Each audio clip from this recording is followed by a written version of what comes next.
I know I say it a lot, but everything relates back to drawing. It does. You know, just like you talking about making that hat kind of wavy so that it has some form. And it just made me think of just like the weight in a drawing. And that's how you sell something. Sitting on something, you kind of make it fold up like that or bunch up in places. Mm-hmm.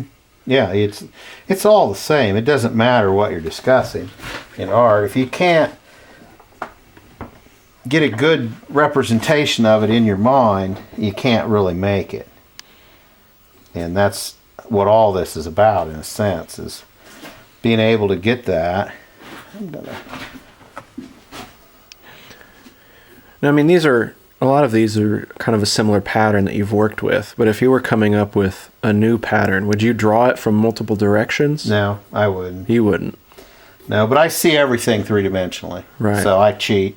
My head doesn't work like I think most heads, so I can take something that's pretty much 2D, and in my head I can visualize that as a 3D concept real easily. Mm-hmm.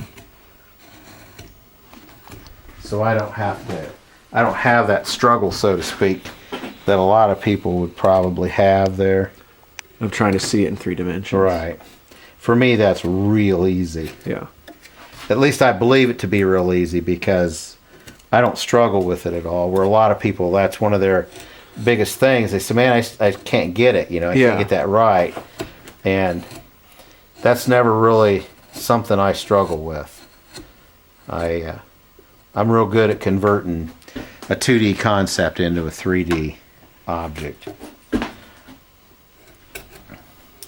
It's just like this, coming up through here and establishing this face is obviously, I'm out here on the nose right now, but I've got to leave enough for the cheek and the eye, but I want to get this wood out of my way right now. So I'm going in here and I'm, coming up the bridge of the nose and just working this in to get this kind of the way I want it.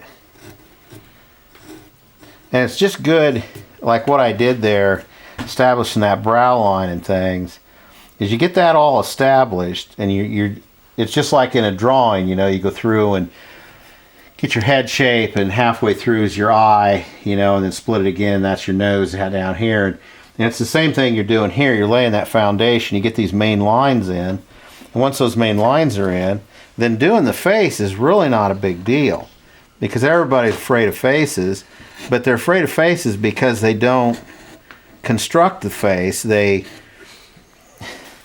just try to carve a face, and as long as you get a few planes established that are in that face, it's really not a big deal. But if you don't establish those planes, then you're trying to make a face out in space, so to speak, in that block of wood, and you're just going to struggle with that.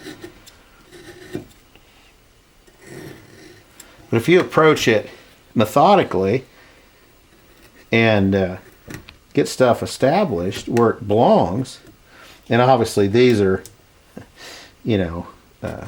characters, not portraits, and so I don't have to go by portrait rules here on where everything should be, and obviously the face on these Santas is somewhat distorted, but the concept's the same. On how I do it, it's still all the same stuff. And that's where it gets back to drawing and understanding some basic concepts that really make a difference on your work. Because if you don't understand those and you don't take time, say, I just cut my finger there, handle that chisel. That's how you cut yourself the most doing this, is getting out in front. Yeah, handling the chisel, moving it around, doing things, knocking shavings off, getting them out of your way.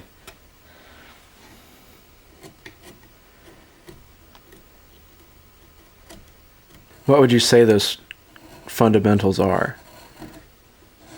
Of what part of it? Of like understanding basic fundamentals to establish those constructive forms. Get a block of wood and, like a 2x2 piece of wood, or even if you don't have a 2x2, a 1x1. And ideally, if you're working off of a a square edge, you know, lay a face out on it. I mean, this is real simple because you got a nose established. So you can lay a brow line, and you can call this your nose here. And then you've got a set of lips here. So you can take that, you know, even if all you've got's a knife, and you can go in there and you can start to establish that nose line. And then that bridge back into those eyes. And just practice. And practice. Just go make you a bunch of faces, you know. And, I mean, pretty quickly you can get start establishing things. Even if all you got's a knife and a pine 2x4. You know, it's a lot of people, well, you know, I don't have this or don't have that. Well, you've got something. You know, if you're at all into this and interested in this, you've got some stuff around. You've got a knife, and hopefully you can sharpen it. And if all you have is a straight knife, you can do almost everything I'm doing, other than the texture stuff, with a straight knife. Now, you're not going to do it as fast as I'm going to do it with chisels, because I can use more muscle and more power on it. But you can do all the same things I'm doing here. I mean, if you don't have the chisels I have and things, that shouldn't keep you from trying this, because you can do all this basically with just a knife. You're not going to do it as fast.